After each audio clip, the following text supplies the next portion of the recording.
Your question is based on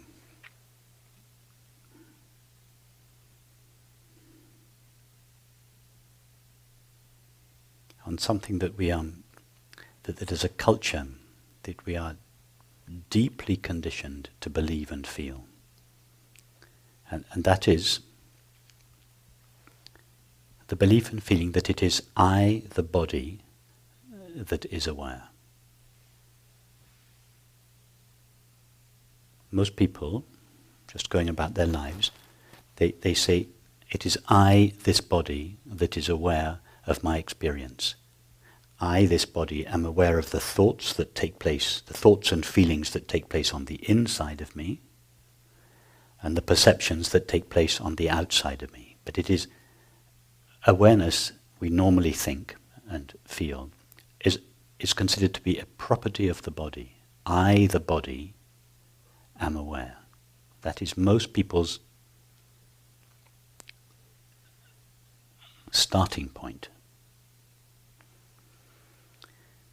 Now, if we come to a teaching such as this, as we all do, as most of us do, with that presumption, and then we hear something like, awareness knows itself by itself. It doesn't need a body-mind to know itself. And then we compare that with our current belief or feeling, and it sounds so extraordinary and so far out.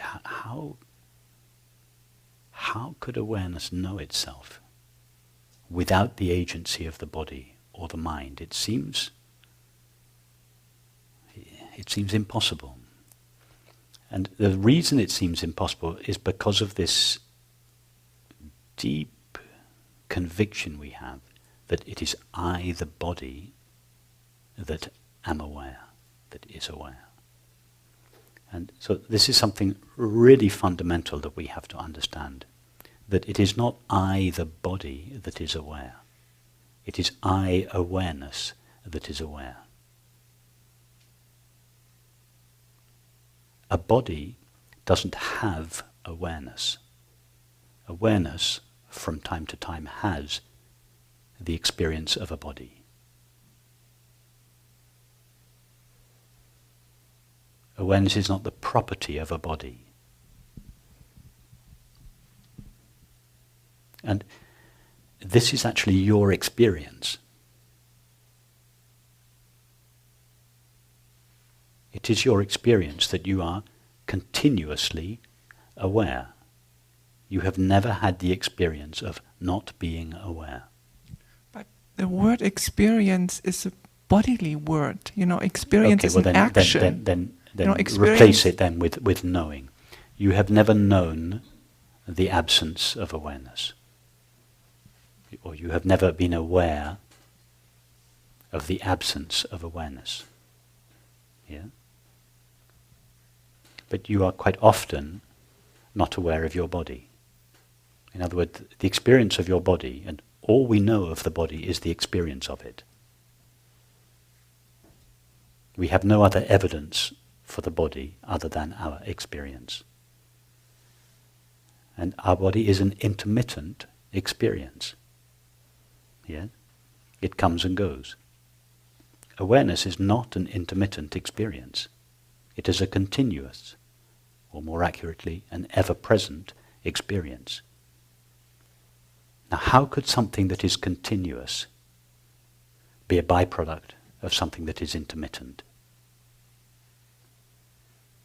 How could the screen be a byproduct of the movie? No, the movie is a byproduct of the screen. To think that awareness is a byproduct of the body is like thinking the screen is produced by the movie. The screen is continuous. The movie comes and goes. The screen doesn't need the presence of the movie. The screen doesn't mind whether the movie is playing or not. So awareness is like that. It is continuous or ever-present. It doesn't need a mind or a body to know itself. Why not? Because it is made of knowing. It doesn't need to reflect its knowing off an object. It's like the sun doesn't need to... You know when you were a kid and you took a little mirror and you caught the light of the sun and shone it in your parents' eyes. Yeah? Yeah. So to believe that awareness needs the mind or the body to know itself is like believing that the sun has to shine in that tiny little bit of mirror down on earth, and that the mirror has to turn back towards the sun in order to light the sun up. The sun doesn't need the mirror to illuminate itself. It illuminates itself by itself. Yeah? Awareness doesn't need to shine in an object, that is, in a mind or a body, in order to know itself through the reflected light that comes from the object. Because awareness is made of pure knowing. The only stuff that is present in pure awareness is pure awareness, just knowing. It knows itself simply by being itself. It is the knowing of itself. The knowing of itself is what it is, not what it does.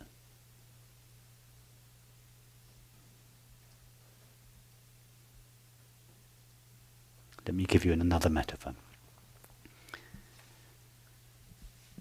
Imagine empty space and take all the objects out of it. Remove all the universes, it's just empty space, there's nothing in it. Okay.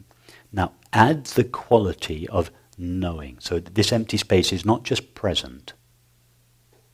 The space is, that is, it is present, but add the quality of knowing to it. So it's not an inert empty space, it's a knowing empty space. Yes? The emptiness of the space is made out of knowing. Yeah? Now, what does that space have to do in order to know itself? Nothing. No. Because it cannot not know itself. Because it is made out of knowing. It is the knowing of itself. Are you with me? Mm-hmm. Yes. So awareness, now, having imagined this vast empty space and having added the quality of knowing to it, now, in your imagination, remove the space from this knowing space. Yeah? Suddenly this knowing becomes dimensionless. It was a vast three-dimensional knowing space. Now we remove three-dimensional space. You can't actually think of it. You can't think of this pure knowing because it has no dimensions. But that's what awareness is. This dimensionless knowing being.